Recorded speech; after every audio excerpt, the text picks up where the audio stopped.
اس نے واپس جانے کی کوشش کی لیکن اسے محسوس ہوا کہ اب واپس نہیں جا پائے گی۔ اسے واپسی کا راستہ بھی معلوم نہیں تھا۔ اسے وہاج کا خیال آیا۔ اب تک تو اسے پتہ چل گیا ہوگا یہ راستہ کافی سنسان تھا، نیچے گہرا جنگل تھا، اسے خوف آ رہا تھا۔ ادھر وہاج جب واپس آیا تو زرپاش کو وہاں نہ پا کر کافی پریشان ہو گیا تھا۔ ہوٹل کے مالک سے پوچھا تو اس نے نا علمی کا اظہار کیا۔ اس بات نے اس کی تشویش میں مزید اضافہ کیا۔ وہ نیچے طرف گیا، وہاں موجود سیاحوں سے پوچھنے لگا اور انہوں نے بتایا کہ ابھی تھوڑی دیر پہلے یہ لڑکی بلی کو پکڑتے ہوئے نیچے کی طرف گئی ہے۔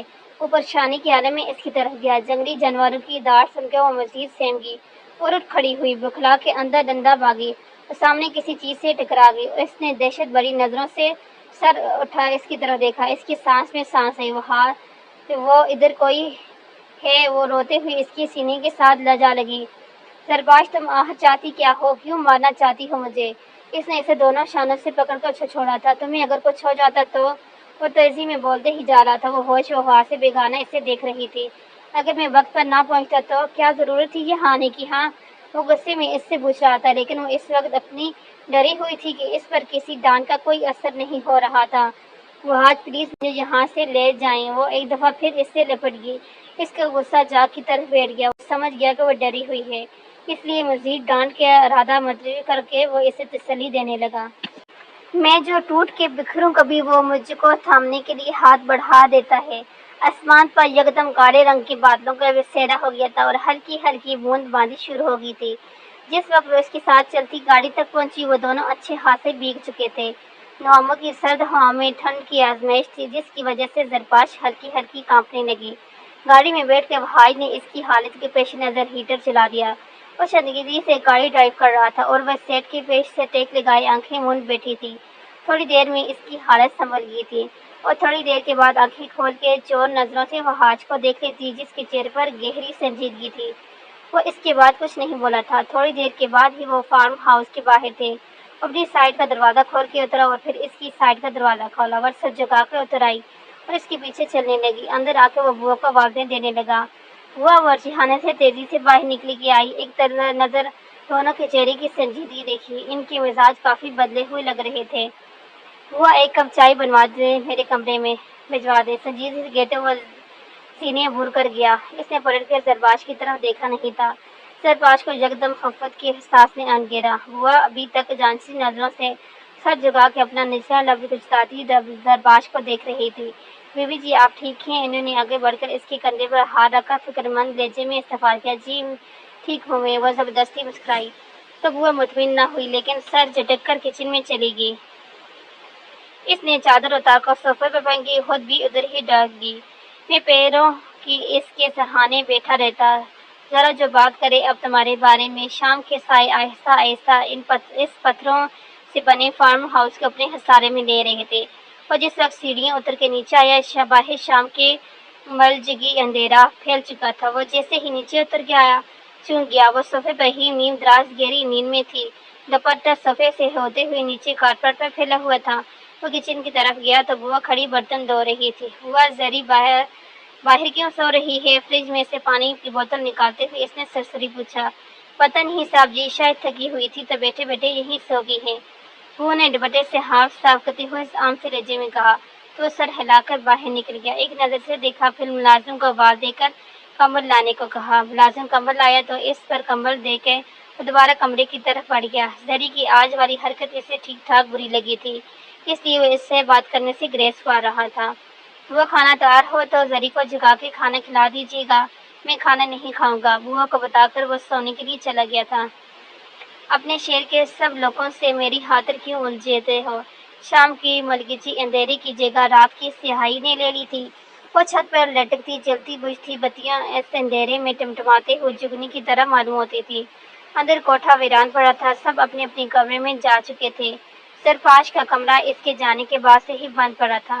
نگار بیگم صوفے پہ ٹانگ رکھ کر بیٹھی ٹی وی دیکھنے میں مصروف تھی۔ وہاں سے ہوتے ہوئے جاؤ تو بڑے کمرے کی بتی بھی ابھی تک جل رہی تھی۔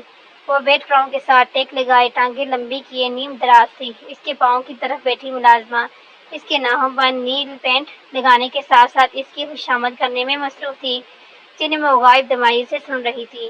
اس کا سارا ذہن آنے والی فلم کی طرف تھا۔ کل ہی وہ آڈیشن دے کر آئی تھی اور کافی پر امید بھی تھی کیونکہ پروڈیوسر کے ساتھ اس کے اچھے تعلقات تھے۔ اب تو وہ اپنے مستقبل کی کامیابی کے متعلق سوچ رہی تھی جب اس کے بجتے موبائل نے اس کی سوچوں میں خلل پیدا کیا۔ اس نے چلا کر فون اٹھایا لیکن اگلے ہی لمحے اس کے ہاتھ سے موبائل چھوٹتے چھوٹتے بچا۔ وہ یکدم سیدھی ہو کر بیٹھی، پاؤں پیچھے کیے تو ساری نیل پینٹ بیڈ شیٹ کے ساتھ لگی۔ ملازمہ بھی بکھلا گیا، ہاتھ پیچھے کی طرف کھینچا لیکن وہ اس کی طرف متوجہ ہی کب تھی۔ اس کی ساری توجہ ابھی تک اسکرین پر چمکتے نمبر پر تھی۔ اس نے آنکھوں میں ابھی تک بے یقینی تھی۔ اس نے دھڑکتے دل کے ساتھ فون اٹھا کے کان کے ساتھ لگایا۔ السلام علیکم صدیقی صاحب۔ اس کے ہر الفاظ سے خوشی جھلک رہی تھی۔ دور آفس میں بیٹھا وہ 50-60 سالہ 3 پیس پہنے ٹانگ پر ٹانگ چڑھا کر بیٹھا شخص جس نے انگلی میں سگار دبا رکھا تھا اس سے حال احوال دریافت کر رہا تھا۔ پھر وہ یکدم کھڑا ہوا اور کھڑکی کے پاس جا کر کھڑا ہو گیا۔ سامنے سے اسلام آباد شہر میں دکھائی دے رہا تھا۔ رانی میڈم، ہم نے آپ پر کافی غور کیا لیکن ہمیں لگتا ہے آپ اس فلم کے لیے موزوں نہیں ہیں۔ اس نے سگریٹ کا کش لیتے ہوئے ٹھیر ٹھیر کر کہا۔ تو دور کوٹھے میں بیٹھی رانی کے چہرے کے جھوٹ بجھ گئی۔ اس سے سمجھ نہیں آ رہی تھی کیا کہے۔ یہ فلم اس کی زندگی کا سب سے بڑا خواب تھا لیکن کیوں؟ کل تک تو آپ پوری تیار تھے مجھے فلم دینے کے لیے، آج کیا ہو گیا؟ وہ تیز لہجے میں استفسار کر رہی تھی، لہجے میں بے بسی تھی۔ ہاں جی، کل تک مجھ پر پریشر نہیں تھا لیکن اب مجھ پر پریشر ہے کہ یہ فلم آپ کے علاوہ اور کوئی بھی کر لے لیکن آپ نہ کریں۔ اب آپ کے لیے میں اپنے تعلقات تو خراب نہیں کر سکتا۔ اس نے سگریٹ کا دھواں ہوا میں تحلیل کرتے ہوئے دو ٹوک لہجے میں اس سے کہا کیا؟ کیا مطلب کس کا پریشر؟ اس نے صوفے پر بیٹھ کر نہ سمجھی سے کہا۔ وہاں جان۔ اس نے سگریٹ پاس ڈسٹ بین میں پھینکتے ہوئے صاف گوئی سے کہا تو رانی کا دماغ بیگ سے اڑ گیا۔ اس نے بمشکل خود کو کچھ سخت کے نظر روکا۔ آپ ناانصافی کر رہے ہیں صدیقی صاحب، آپ مجھے وہاج کا نمبر دیں۔ وہ میرے ساتھ ایسے کیسے کر سکتا ہے؟ اس نے انہیں انصاف دلانے کی ناممکن کوشش کی۔ وہ شدید بے بس دکھائی دے رہی تھی۔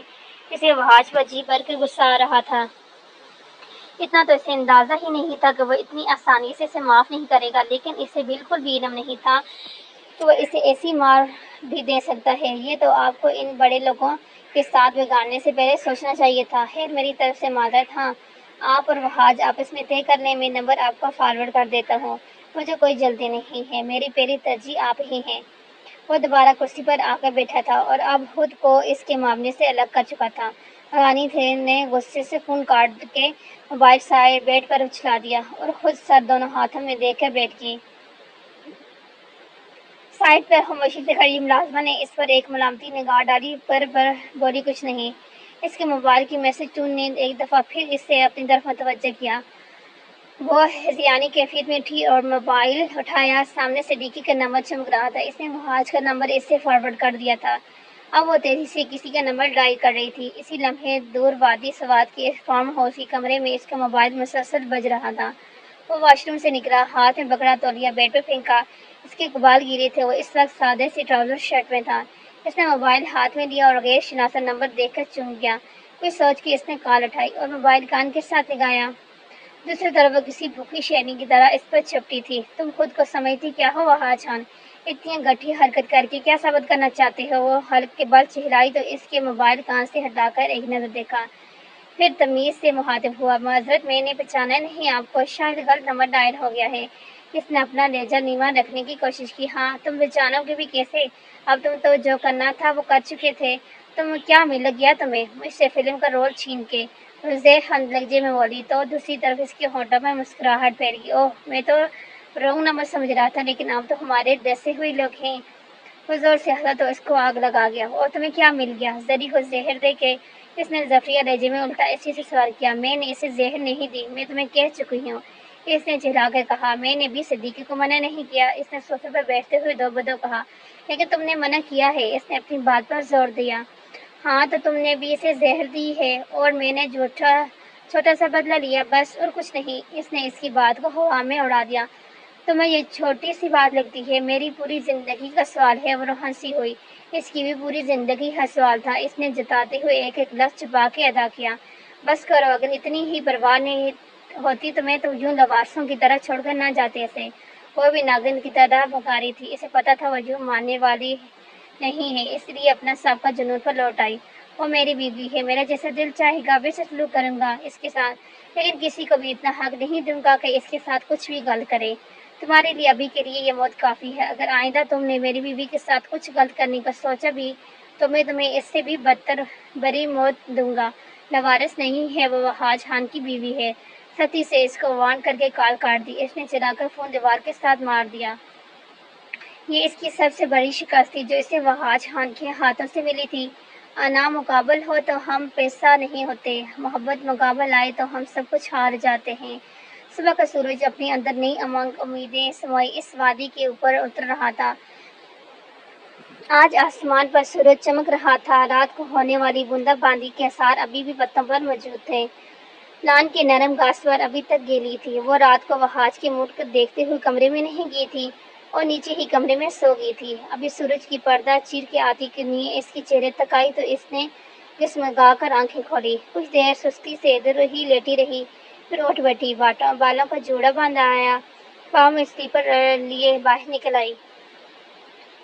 کچن سے برتنوں کے ٹکرانے کی آوازیں آ رہی تھی۔ دائیں طرف والے صوفے پر وہ بیٹھا اخبار پڑھ رہا تھا۔ وہ اس وقت سادہ سے ٹریک سوٹ میں تھا، شاید وہ ابھی بھی واک کر کے لو آیا تھا۔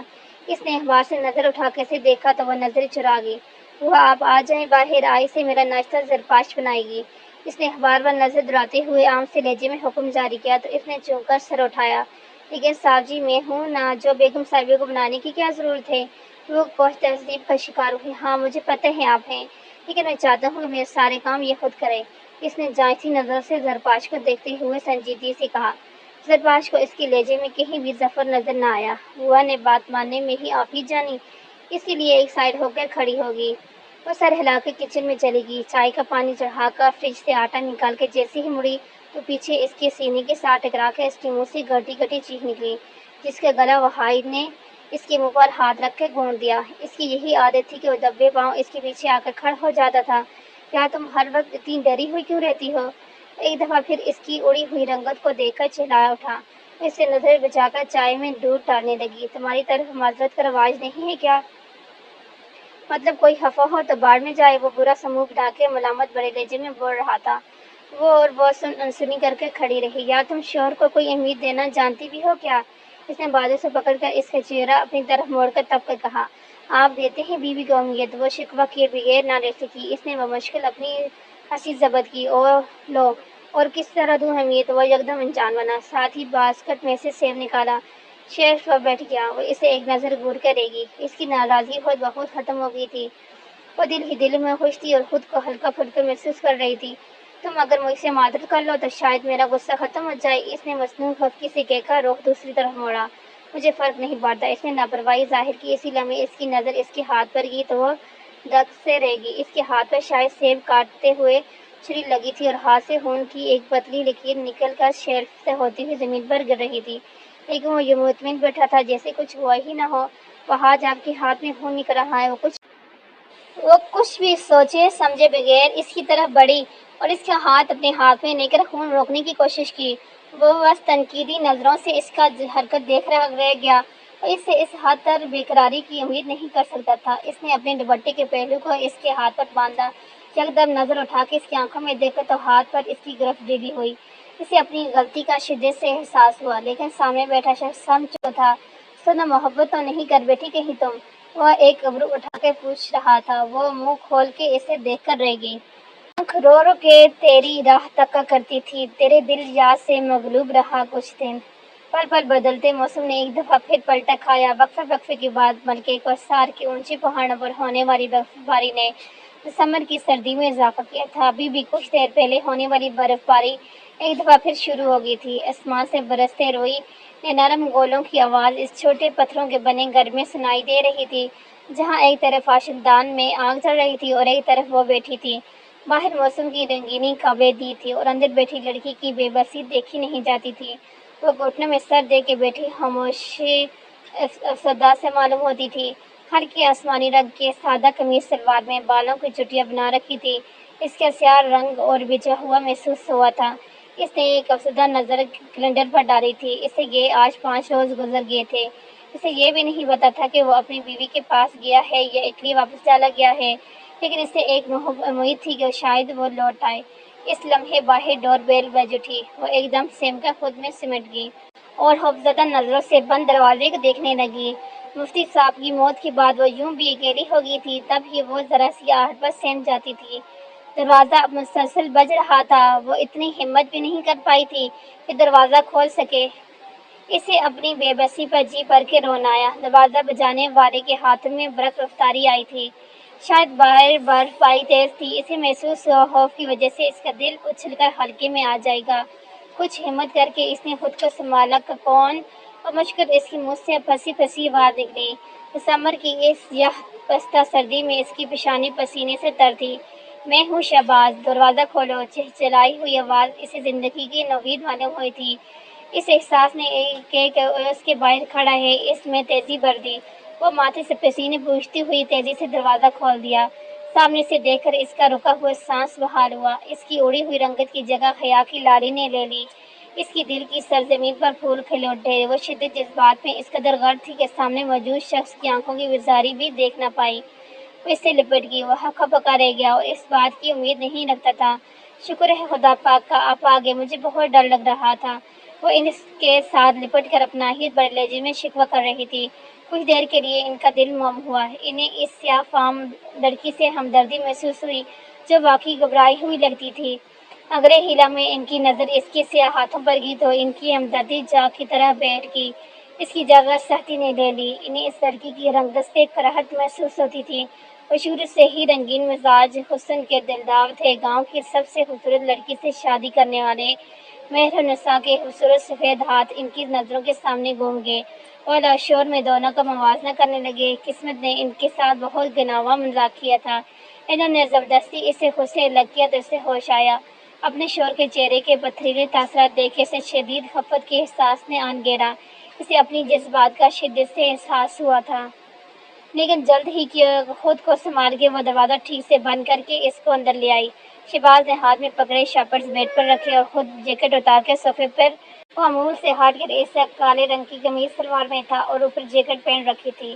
شاید وہ حویلی سے آ رہا تھا۔ ہلکی ہلکی بڑی شیو اور سنجیدہ چہرے کے ساتھ وہ سیدھا اس کے دل میں اتر رہا تھا، لیکن وہ ان کے لیے ان جذبوں سے بے خبر آتشدان کے سامنے بیٹھا ہاتھ گرم کرنے کی کوشش کر رہا تھا۔ وہ کچھ دیر اسے دیکھتی رہی جو دانستاً اس کی موجودگی کا نوٹس نہیں لے رہا تھا، پھر بجے دل کے ساتھ کچن میں چلی گئی۔ چائے کا کپ لے کر وہ جس وقت واپس آئی وہ آنکھیں مونڈے بیڈ پر نیند دراز تھا۔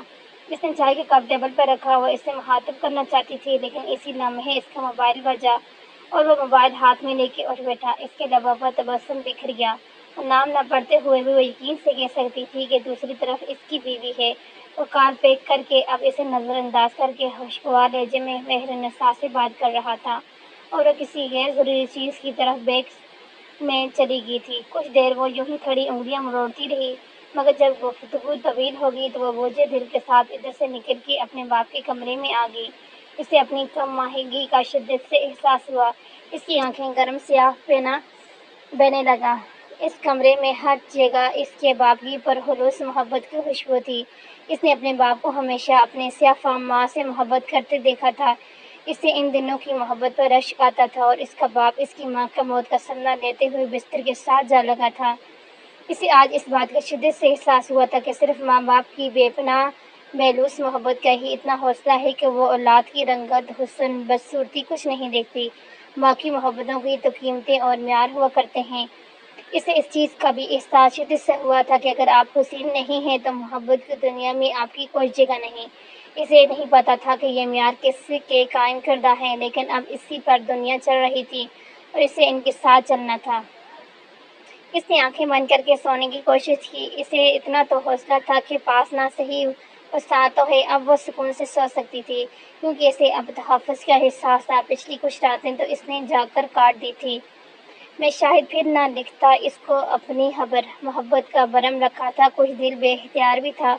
سنو، محبت تو نہیں کر بیٹھی کہیں؟ وہ ایک ابرو اٹھائے اس کو جانچتی نظر سے دیکھتے ہوئے پوچھ رہا تھا، اور وہ کچھ بھی جواب دیے بغیر تھوڑی دیر اس کا چہرہ تکتی رہی اور اس سے اس سوال کی توقع نہیں کر سکتی تھی، اور کم از کم اس حد تک صاف گوئی کی تو بالکل بھی نہیں۔ اپنی چوری اتنی جلدی پکڑ جانے پر اس نے نظریں چرائی۔ اس کا دل چاہا اس کے پاس کوئی ایسا جادو ہو کہ وہ خود کو گم کر لے، لیکن یہ ناممکن تھا۔ وہ رخ موڑ کے خود کو مصروف ظاہر کرنے لگی۔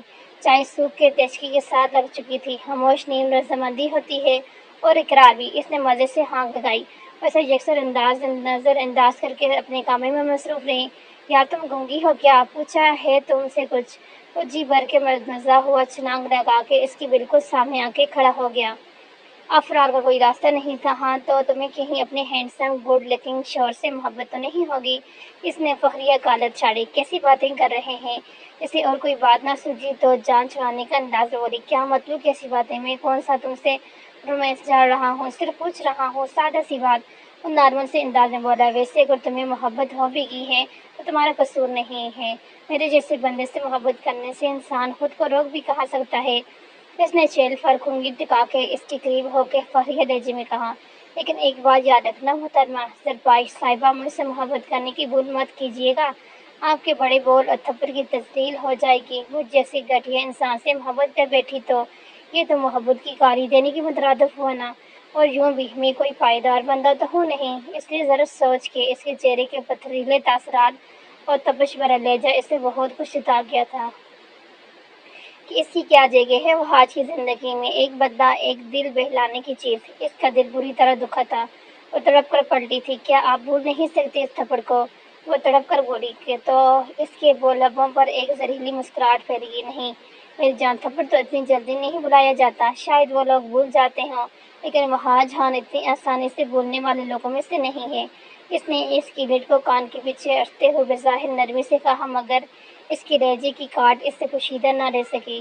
وہ ایک کاٹ دار نگاہ اس پر ڈال کر باہر نکل گیا اور ایک لمحے میں اس کی خوش فہمی ہوا بن کر اڑ گئی تھی۔ بارش سنگ سے پہلے ذرا یہ سوچتے لے ہوتا، تیرا موسم تیرا محبوب رہا ہے کچھ دن، رنگ برنگی بتیوں سے مزین اس کوٹھے میں رات پورے آب و تاب سے اتری تھی۔ ایسے میں کوٹھے میں مکمل سکون تھا اور سٹان کا رائے تھا۔ بڑے کمرے میں نگار بیگم رقص کی محفل سجائے بیٹھی تھی، ساتھ ہی حقہ پینے میں مصروف تھی۔ بڑے کمرے میں وہ اونچی اور سٹائلش بیڈ پر خونیہ گبل الٹی پلیٹی مزے سے موبائل پر کسی کا نمبر ڈائل کرنے میں مصروف تھی۔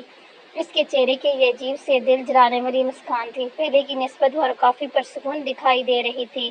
اس نے موبائل پر کسی کا نمبر ڈائل کیا، موبائل کان کے ساتھ لگا کے کال پک کرنے کا انتظار کرنے لگی۔ چوتھی بیڈ پر کال پک کر لی گئی تھی۔ وہ ایک دم پرجوش ہوئی۔ آپ نیوز بیورو سے بات کر رہی ہیں؟ اس نے دھیمے لہجے میں پوچھا تھا۔ دوسری طرف سے تصدیق ہونے کے بعد وہ مدعے کی بات پر آئی، میرے پاس آپ کے لیے ایک خبر ہے۔ اس نے لٹ انگلی پر لپٹتے ہوئے شاطرانہ مسکراہٹ کے ساتھ کہا۔ دوسری طرف سے استفسار کیا گیا تھا۔ مشہور سیاسی شخصیت مرداد کے پوتے اور بزنس ٹائکون شہباز خان کے بیٹے نے ایک مشہور رقاصہ زرپائش سے خفیہ طور پر نکاح کر لیا ہے۔ اس نے ایک ایک لفظ ٹھہر ٹھہر کے ڈرامائی انداز میں کہا۔ تو دوسری طرف موجود نیوز رپورٹر بیتابی سے اس سے پوچھ رہی تھی۔ وہ اس سے تصدیق چاہتی تھی۔ جی میرے کوٹھے کی ایک رقاصہ ہے، میری آنکھوں کے سامنے نکاح ہوا ہے۔ وہ سیدھی ہو کر بیٹھی، پھر معصومانہ انداز میں اپنایا، ہاں اگر آپ کہتی ہیں تو میں ٹی وی پر آ کے بیان دینے کو بھی تیار ہوں۔ اس نے فوراً اس کی ہاں میں ہاں ملائی۔ اسی لمحے ملازمہ کمرے میں داخل ہوئی اور اپنی مالکہ کے چہرے پر پھیلی مسکراہٹ دیکھ کر ایک لمحے کے لیے چونکی گئی۔ کل سے اس نے رو رو کے اس کا دماغ کھا لیا تھا اور اب تو اس کے رنگ دنگ ہی بدلے ہوئے دکھائی دے رہے تھے۔ رانی بی بی پاگل تو نہیں ہوگی؟ وہ منہ میں بڑھائی تو رانی نے اسے ہاتھ کے اشارے سے خاموش رہنے کو کہا۔ جی میں آپ کو اس کی تصویر بھی فارورڈ کر دیتی ہوں، مسکرا کے کہتے ہوئے اس نے فون بند کر کے بیڈ پر اچھالا اور ایک گہری سانس لیتے خود کو بیڈ کے سپورٹ کر دیا۔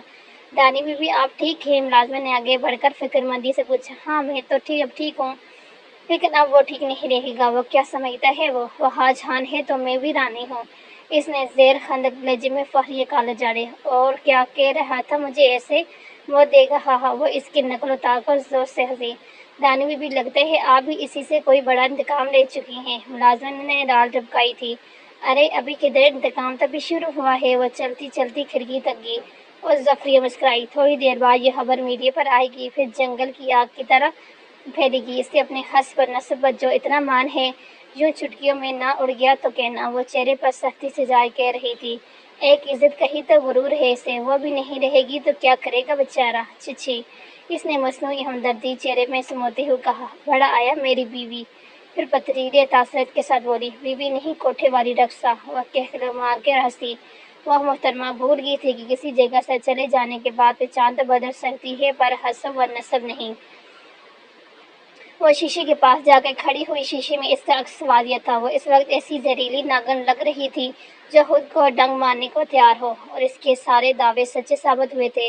تھوڑی ہی دیر میں یہ خبر جنگل میں آگ کی طرح پھیلی تھی۔ سب سے پہلے یہ خبر حویلی میں قہر بن کر ٹوٹی تھی۔ بڑی حویلی کے وسیع سے کمرے میں موت سر چٹان تھا۔ گھر کے دونوں بہوئیں اور بیٹیوں کو گویا سانپ سونگھ گیا تھا۔ سب ایک دوسرے سے ہی نظریں چرارتے پھر رہے تھے۔ میرداد نے چہلا کر کوئی 10ویں کال کاٹی اور موبائل ہی آف کر دیا، پھر قہر بھری نظروں سے سامنے صوفے پر بیٹھے اپنے بڑے بیٹے کو دیکھا۔ بتاؤ کیا جواب دوں اب ان ہمارے ٹکڑوں پر پڑنے والے کتوں کو؟ انہوں نے کڑکدار لہجے میں کہا تو رجب خان نے نظریں چرا کر بے چینی سے پہلو بدلا۔ انتخابات سر پہ ہے اور نوابزادی کی عیاشی ختم ہونے کو نہیں آ رہی۔ سیاسی مخالفین کا تو جیسے ایک طوفان اٹھ کھڑا ہوا ہے اس خبر کے بعد۔ انہوں نے ملامت بڑی نظروں سے اپنے بڑے بیٹے کو گھورا۔ ان کے لہجے میں غصہ عیاں ہو رہا تھا۔ شہباز خان اور مہر نساء اس سارے معاملے میں خاموش تماشائی کا کردار ادا کر رہے تھے۔ اگر اسے شادی کی اتنی ہی جلدی تھی تو ہمیں بتا دیتا۔ دنیا میں شریف لڑکیوں کا کات پڑ گیا تھا کہ بدنام زمانہ کو اپنی بیوی بنا کے لیا۔ بابا غصے سے کانپنے لگے تھے۔ بابا جان برا مت مانیے گا لیکن یہ سب آپ کی دی ہوئی شے ہے۔ شہباز خان نے پہلی بار گفتگو میں حصہ لیا تو رجب خان نے کھا جانے والی نظروں سے اپنے چھوٹے بھائی کو دیکھا۔ انہیں لگا وہ انہیں نیچا دکھا رہا ہے۔ بابا جان اسے بولیں، یہ اس معاملے میں مت بولے۔ انہوں نے سختی سے ٹوکا تھا۔ کیوں نہ بولوں؟ اس معاملے میں میری پوری زندگی جس پوتے اور جس بیٹے کے بلبوتے پر آپ اور آپ کے بابا جان نے میری بیٹیوں پر فوقیت دی، آج اسی بیٹے نے آپ دونوں کے سروں پر خاک ڈال دی۔ وہ ظفری مسکرایا۔ بابا جان اسے کہیں خاموش رہے۔ وہ اٹھ کھڑے ہوئے تھے اور تقریباً ڈانٹنے والے انداز میں بولے تھے۔ شہباز پرسکون سے وہیں کرسی پر بیٹھے رہے۔ اب تو ان کو تڑپتے دیکھنے کی باری ان کی تھی۔ مجھے تو خاموش کروا لیں گے آپ؟ دنیا کے منہ کیسے بند کروائیں گے؟ ساری میڈیا پر آپ کے بیٹے اور آپ کی رقصہ کے قصے ہیں۔ وہ تپش بڑی نظروں سے انہیں دیکھتے ہوئے جتاتے بنا نہ رہ سکا۔ تم زبان بند رکھو اپنی۔ میرے زخموں پر نمک چھڑکنے کے بجائے اپنی گربان میں جھانکو۔ خود ایک فحاشہ سے خفیہ شادی کر رکھی تھی تم نے۔ وہ ہاتھوں سے اکڑ گئے تھے اس لیے آگے بڑھ گئے، انہیں گربان سے پکڑ لیا۔ مہر نساء نے ایک ناگوار نظر شہباز خان پر ڈالی۔ بھائی جان زبان کو لگام دیں، وہ بھی داڑھے تو میرداد کی برداشت اب اتنی ہی تھی۔ انہوں نے آگے بڑھ کر دونوں کو ایک دوسرے سے چھڑوایا۔ حالات دیکھو اور تم دونوں آپس میں جھگڑ رہے ہو۔ انہوں نے دونوں کو جھاڑ پلائی تو دونوں رخ موڑ کے کھڑے ہو گئے۔ اسے فون کرو اور اس سے کہو ختم کرے یہ تماشا، طلاق دے اس ناجائز خون کو۔ انہوں نے غرور سے اگلا حکم نامہ جاری کیا تو شہباز خان ایک دفعہ پھر اس کے نمبر ڈائل کرنے لگے۔ دور وادیوں میں اس کا موبائل ایک دفعہ پھر بج اٹھا، لیکن اس کا دماغ اس طرف تھا ہی کہاں۔ اس کی نگاہیں تو ٹی وی پر چلتی پٹی تو جم کر رہ گئی تھی، جہاں ایک اسٹائلش سی نیوز رپورٹر گلا پھاڑ پھاڑ کے وحاج کی شادی کے معاملے کو مرچ مسالہ لگا کر پیش کر رہی تھی۔ سب سے زیادہ شرم کی بات زرپاش کی وہ تصویر تھی جس کے ساتھ وہ رقصہ کا لفظ استعمال کر رہی تھی۔ اس کا دل چاہا زمین پھٹے اور وہ اندر ہی دس جائے۔ کیا ہے یہ وحاج خان کی شادی کا اسکینڈل؟ کون ہے یہ لڑکی؟ رقصہ طائف یا کچھ اور؟ کیا یہ نکاح بھی ہے یا محض ایک ناجائز رشتہ؟ اور سب سے بڑی بات، وحاج خان خود کدھر ہیں؟ نیوز رپورٹر کے لہجے میں ظفر تھا اور وہ بات کو بڑھا چڑھا کر پیش کر رہی تھی۔ الفاظ تھے یا پگھلا ہوا شیشہ۔ اسی لمحے دروازہ کھلا، زرپاش اندر آئی۔ وحاج کی اڑی ہوئی رنگت دیکھ کر وہ دب رہ گئی۔ وحاج کیا ہوا؟ آپ کیوں ایسے بیٹھے ہیں؟ کوئی مسئلہ تو نہیں ہو گیا؟ وہ اس کے قریب آ کر فکرمندانہ لہجے میں بولی۔ اس کا موبائل مسلسل بج رہا تھا۔ اس نے نظر اٹھا کر زرپاش کی طرف دیکھا۔ اس کی آنکھوں میں ایسا کچھ تھا کہ زرپاش دو قدم پیچھے ہٹ گئی۔ تم ہو مسئلہ؟ وہ اتنے زور سے دوڑا کہ دور دربار بھی لرز اٹھے۔ وہ سہمی ہوئی نگاہوں سے اسے دیکھ کر رہ گئی۔ اس کی آنکھوں میں خون اترا ہوا تھا۔ تم دفع ہو جاؤ یہاں سے۔ اس کا ٹیبل سے پڑا گلدان ٹی وی پر دے مارا۔ اپنے حواسوں میں نہیں تھا۔ اس کی حالت زرپاش کی سمجھ سے بالا تر تھی۔ اس کا ہاتھ بری طرح زخمی ہو گیا تھا۔ وہ تڑپ کر اس کی طرف بڑھی تو اس نے ایک جھٹکے سے پیچھے دھکیلا۔ میں نے کہا نا دفع ہو جاؤ۔ وہ پھر دوڑا، لیکن اس دفعہ وہ سہمی نہیں بلکہ ہمت کر کے اس کے قریب گئی۔ اس نے کچھ اتنے زور سے اسے دھکا دیا کہ خونی غبار زمین پر جا کے لگی۔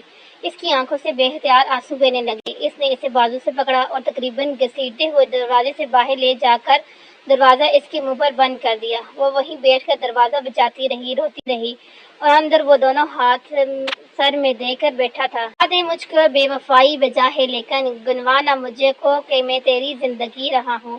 جس وقت وہ اس فارم ہاؤس کو چھوڑ کے باہر نکلی، اس وقت سیاہ اندھیرا اس حسین وادی کو اپنی لپٹ میں لے چکا تھا۔ صبح کی روشنی میں دلکش مناظر پیش کرنے والی یہ وادی اس وقت ایک عجیب وحشتناک ستان کے ساتھ ایک عجیب سا منظر پیش کر رہی تھی۔ اسے یہ بھی معلوم نہیں تھا کہ وہ اس وقت سوات کے کون سے علاقے میں موجود ہے۔ باہر بل کھاتی سڑکیں ویران پڑی تھی، آسمان پر گہرے بادلوں کا راج تھا جو برسانے کو بےتاب تھے۔ تھوڑی دیر بعد گرج چمک کے ساتھ آسمان پر ایک لکیر نمودار ہوتی تو زمین پر تھوڑی روشنی ہوتی اور پھر علاقہ اندھیرے میں ڈوب جاتا۔ جب وہ فارم ہاؤس سے نکلی تھی اس وقت وہ اپنے حواسوں میں نہیں تھی۔ اس وقت وہ چادر سے منہ چھپاتی 33 قدم بڑھاتی آگے بڑھ رہی تھی۔ سمجھ تو اسے اس وقت آئی جب وقت نہیں آ رہی تھی۔ وہ حاج کے رویے کی وجہ سے اس کا دماغ سائیں سائیں کر رہا تھا، دماغ معاف اور آنکھیں رونے کی وجہ سے لال تھی۔ آنکھوں میں عجیب سا خوف کا عکس تھا، لیکن چوٹ اس دفعہ اس کے عزت نفس پر اتنی گہری تھی کہ جس نے اس کی روح تک کو چھچوڑ کر رکھ دیا تھا۔ اس کے بازو بری طرح زخمی تھا، لیکن وہ اس سے ویران سڑک کو چیرتی ہوئی آگے بڑھ رہی تھی۔ اسے اپنی منزل کا نہیں پتا تھا، لیکن وہ چلتی ہی جا رہی تھی۔ دلوں پر دھتکارے ہوئے لوگوں کو یوں بھی منزلیں نہیں ملا کرتی، وہ تمام عمر یوں ہی بھٹکتے رہتے ہیں۔ بل کھاتی سڑک کی دائیں طرف لکڑی کے بنے گھروں میں بتیاں روشن تھیں۔ یہ علاقہ اس ویران علاقے کی نسبت قدرے بہتر تھا۔ یہاں ادھر کی نسبت تھوڑی روشنی تھی۔ مدھم روشنی میں وہاں کے لگے بورڈ پر لکھی تحریر پر وہ ٹھٹکی۔ مالا جبہ 10 کلومیٹر، یعنی وہ مالم جبہ سے پیچھے تھی۔ وہاں نیچے نیلا پانی اس وقت سیاہ معلوم ہو رہا تھا، اوپر اس پل اس لمحے ویران تھا۔ اچانک آسمان پر بجلی چمکی تو وہ سہم گئی۔ وہ جلد بازی میں نکل تو آئی تھی، لیکن وہ آگے کا کچھ نہیں جانتی تھی۔ دوسری طرف کافی دیر دروازہ بجتا رہا، لیکن وہ اپنی جگہ سے ایک انچ نہیں ہلا تھا۔ کافی دیر معاف دماغ کے ساتھ وہ وہیں بیٹھا رہا۔ اس سے سمجھ نہیں آ رہی تھی کہ ایسی حرکت آخر کون کر سکتے ہیں۔ آہستہ آہستہ اس کا ذہن کڑیاں ملانے لگا تھا اور پھر اس انسان تک پہنچ گیا تھا، وہ جو اس نکاح سے باخبر بھی تھا اور اس کا سب سے بڑا دشمن بھی۔ اس نے ترسی سے نیچا ہونٹ دانتوں میں بوس کیا، مٹھیاں بیچ لی۔ اس کا دل چاہا اگر رانی اس کے سامنے ہو تو اس کا قتل کر دے۔ معاف کرنے والے لوگوں میں سے تو وہ یوں بھی نہیں تھا، لیکن اس حد تک جذباتی بھی نہیں تھا کہ دشمن کو باخبر کر دے۔ وہ آہستہ آہستہ پرسکون ہونے لگا۔ وہ پہلا خیال ہی اسے زرپاش کا آیا تھا۔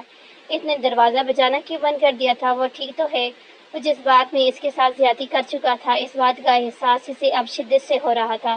کسی احساس کے تحت وہ اٹھا، دروازہ کھولا۔ باہر بالکل ویرانی تھی۔ وہ سیڑھیاں اتر کر نیچے آیا۔ ٹی وی لاؤنج ویران پڑا تھا، باہر زور سے بجلی چمک رہی تھی۔ اس نے نیچے کمرے میں دیکھا، کمرے میں بھی نہیں تھی۔ کچھ غلط ہونے کے احساس سے اس نے اپنے شکنجے میں لینا شروع کر دیا۔ آہستہ آہستہ اس نے پورے فارم ہاؤس کو چھان مارا۔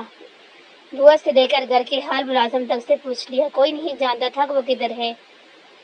اس نے نظر گھما کے دیکھا، گھڑی رات کے 8 بجا رہی تھی۔ رات کی اس پیر وہ کدھر جا سکتی ہے؟ کچھ سوچ کر تیزی سے فارم ہاؤس سے باہر نکلا، گاڑی سٹارٹ کی۔ ہلکی ہلکی بارش شروع ہو چکی تھی۔ وہ اس جگہ پر بالکل انجان تھی۔ وہ کیسے اتنی بڑی حکامت کر سکتی ہے؟ کہیں کچھ غلط نہ ہو گیا ہو؟ تیزی سے ویران سڑک پر گاڑی دوڑاتے ہوئے اس کے ذہن میں طرح طرح کے وسوسے جنم لے رہے تھے۔ سڑک بالکل ویران تھی، کہیں بھی زرپاش کا نام و نشان تک نہیں تھا۔ یہ بات اس کے لیے تشویش میں اضافہ کر رہی تھی۔ اگر وہ فارم ہاؤس سے نکلی تھی تو یقیناً اس نے اسی واحد سڑک کا انتخاب کیا ہوگا۔ وہ خود سے ہی ذہن میں تانے بانے جوڑنے لگا۔ ساتھ ہی وہ اس طوفانی بارش میں تیزی سے گاڑی ڈرائیو کر رہا تھا۔ اس کا دل بری طرح گھبرا رہا تھا۔ اس سارے راستے میں وہ کوئی 10ویں بار خود کو کوس چکا تھا۔ ساتھ ہی اس کی سلامتی کی دعائیں بھی مانگ رہا تھا۔ 5 منٹ میں وہ اس کے ہوش اڑا چکی تھی۔ وہ بل کھاتی سڑک کے کراس کر کے آگے بڑھا تو سامنے معلم جبہ کا بورڈ لگا ہوا تھا۔ اس نے جیسے ہی گاڑی نیچے کی طرف بڑھائی، پل نیچے کے قریب پتھریلی روش پر سے کوئی تیزی سے چلتا ہوا دکھائی دیا۔ اندھیرے میں وہ سایہ سا معلوم ہوتا تھا، لیکن اگلے ہی لمحے وہ پہچان گیا تھا۔ گاڑی وہاں روک وہ تیزی سے اس کی طرف بڑھا تھا۔ وہ تقریباً بھاگتا ہوا اس کی طرف بڑھا تھا۔ وہ اب پل کے اوپر چڑھ چکی تھی۔ بارش تیز ہو چکی، زرعی وہ چیخا تھا۔ اس کی دل کی دھڑکن رک گئی تھی، سانس کہیں حلقے میں ہی اٹک گئی تھی، لیکن اس کی رفتار میں کمی نہیں آئی تھی، کیونکہ واقعی ہی اس کے پیچھے آ گیا تھا۔ وہ اتنی ضروری کب سے ہو گئی تھی؟ زرپاش رک جاؤ، میں جانتا ہوں تم وہی ہو۔ وہ بھاگتے ہوئے تقریباً التجا کر رہا تھا۔ اس نے پلٹ کر نہیں دیکھا تھا۔ ہاں، اس کے قدم تھوڑے سست ہوئے تھے۔ وہ پل کے قریب پہنچ گیا تھا اور مسلسل سے پکار رہا تھا۔ لکڑی کا پل ہلکا سا لرزا تھا اور وہ آواز بھی قریب تر ہوتی جا رہی تھی۔ زرعی بالکل قریب آ کے اس نے بازو سے پکڑ کے اسے اپنی طرف موڑ لیا تھا۔ گھروں کے باہر لگے بلب کی مدھم روشنی میں وہ اسے پہچان چکا تھا، جو بری طرح بھیگ چکی تھی۔ اس نے ایک زخمی نگاہ اس پر ڈالی جو بہت بری طرح بھیگ چکا تھا اور پانی اب اس کے سر کے بالوں سے ٹپک رہا تھا۔ وہ دونوں اس وقت گہرے سمندر کے اوپر بنے لکڑی کے پل پر کھڑے تھے۔ رک جاؤ خدا کے لیے، اس نے پھولے ہوئے سانس کے ساتھ التجا کی تھی۔ اس نے اپنا بازو چھڑانے کی کوشش نہیں کی تھی، حالانکہ وہ بری طرح زخمی تھا اور اس طرح پکڑنے پر اسے تکلیف بھی ہو رہی تھی، لیکن اس وقت اندر کی تکلیف اس پر غالب آ چکی تھی۔ کیا کچھ کسر رہ گئی تھی جو کہنے اب یہاں آئی ہیں؟ اس نے پہلی دفعہ زفریہ لہجے میں بات کی تھی۔ تم یہاں کیوں آ گئی ہو؟ اس نے اس کی آنکھوں میں دیکھتے ہوئے کہا۔ شکستہ ہو لہجے میں پوچھا تھا۔ آپ کی خواہش پوری کرنے کے لیے، اس نے سڑکتی ہوئی نظروں سے دیکھتے ہوئے کہا تھا۔ میں اس وقت اپنے حواس میں نہیں تھا، اس نے کمزور سی صفائی دی۔ بس کر دیں مسٹر بہاجان، یہ آپ نے خود کہی کہ میں اپنے حواس میں نہیں تھا۔ آنکھیں کھول کر دیکھیں، یہ جو سامنے آپ کی کھڑی ہے یہ عورت ہے جو جذبات بھی رکھتی ہے اور احساسات بھی، کوئی مذاق تو نہیں ہے؟ اس نے تیزی سے اپنا بازو چھڑوایا اور قدرے اونچائی آواز میں ایک گلاس پر زور دے کے بولی، جسے جب چاہا اٹھا کے سر پہ بٹھا لیا اور پھر زمین پر پٹخ دیا، جسے جب چاہا بستر کی زینت بنا لیا اور جب چاہا دھکیل کے گھر سے باہر پھینک دیا، جس سے اپنی انا کی تقسیم کے لیے نکاح کر لیا اور پھر طلاق کا تغمہ سجا دیا۔ وہ جیسے پھٹ پڑی تھی اور سر جھکائے بس خاموشی سے اسے سن رہا تھا، جو آج ایک زخمی شیرنی لگ رہی تھی۔ مانا مرد ہیں آپ، رتبہ بڑھ ہے آپ کا، لیکن یہ کہاں کا انصاف ہے کہ آپ طاقت کے نشے میں چور ہو کے فرعون بن کر بیٹھے ہیں۔ وہ ایک گلاس پر زور دے کر اس کے آئینہ دکھا رہی تھی۔ معذرت بہاجان، انسان محبت کے بغیر تو جی سکتا ہے لیکن عزت کے بغیر نہیں جی سکتا۔ وہ غصے میں نہیں تھی لیکن وہ اپنے حواس میں بھی نہیں تھا، اس لیے اسے آئینہ دکھا رہی تھی۔ آپ نہ کریں محبت، کون کہتا ہے محبت کریں، لیکن عورت کو حقیر چیز تو نہ سمجھیں، عورت کو عورت تو سمجھیں، دل بہلانے کی چیز تو نہیں، یا کوئی آل ٹائم سروس فراہم کرنے والا ملازمہ، اس نے سلگتے ہوئے لہجے میں کہا۔ لیکن ایک منٹ، غلطی آپ کی نہیں، ہم جیسی عورتوں کی ہے جو اس وقت ویسے مرد سے وفا کی امید رکھتی ہیں۔ وفا کوئی اتنا حقیقی جذبہ بھی نہیں ہے کہ یہ آسانی سے ہر کسی کے پاس دستیاب ہو۔ اور ٹھہرے ہوئے لہجے میں کہتے ہوئے اسے بہت کچھ چتا گئی تھی۔ اس نے پہلی بار سر اٹھایا تھا۔ آپ کیا مجھے نہیں رکھیں گے ساتھ میں؟ خود آپ جیسے مرد کے ساتھ رہنا پسند نہیں کرتی۔ وہ کیا حق مرد ہو جو ایک عورت کا ہو کے نہ رہ سکے، جو ایک عورت کو دنیا کے سامنے قبول کرنے کی جرات نہ رکھتا ہو، جو کہ عورت کو تحفظ نہ دے سکتا ہو اور جو عورت کی عزت نہ کر سکتا ہو۔ دنیا ایسے چاہے جو بھی کہے، میں اسے ایک مرد کہہ کر اس کی جنس کی تجلیل نہیں کر سکتی۔ اس نے بڑے آرام سے تعصب بڑے لہجے میں کہا تھا۔ میں چاہتی ہوں آپ یہاں کھڑے کھڑے مجھے طلاق دے دیں۔ اس کے اجنبی لہجے میں کہے گئے اگلے حکم نامے پر اس نے تڑپ کر سر اٹھایا تھا، جو رخ موڑ کر دوسری طرف دیکھنے لگی تھی۔ اس نے اسے شانوں سے پکڑ کر اپنی طرف موڑا تھا۔ تم ہر جگہ ٹھیک ہو، میں ہر جگہ غلط ہوں، مانتا ہوں، لیکن بے وفاؤں کے لیے سزا کا تعین بھی ان کی بے وفائی کو دیکھ کر کیا جاتا ہے۔ تم اپنے دل پر ہاتھ رکھ کے کہو، اگر تم نے مجھے واقعی ہی 100% بے وفا پایا ہے اپنے حق میں تو مجھے یہ سزا قبول ہے۔ اس نے اس کی آنکھوں میں دیکھتے ہوئے نرمی سے کہا تھا۔ بارش کی رفتار اب قدرے سست پر تھی۔ وہ اپنے آپ سے یہ سوال نہیں پوچھنا چاہتی تھی کہ واقعی ہی اس نے اسے زندگی میں کم ہی با وفا پایا تھا۔ وہ چھوڑنے کی بات کرتا تھا لیکن چھوڑ کے نہیں جاتا تھا، اسے بغیر جتائے تحفظ دیتا تھا۔ میں ایک عورت کو دنیا کے سامنے قبول کرنے کی بھی جرات رکھتا ہوں، میں ایک عورت کو تحفظ بھی دے سکتا ہوں اور اس کی عزت بھی کر سکتا ہوں، اور یہ سب میں تمہیں کر کے دکھاؤں گا۔ تم مجھے تھوڑا وقت دے کر تو دیکھو۔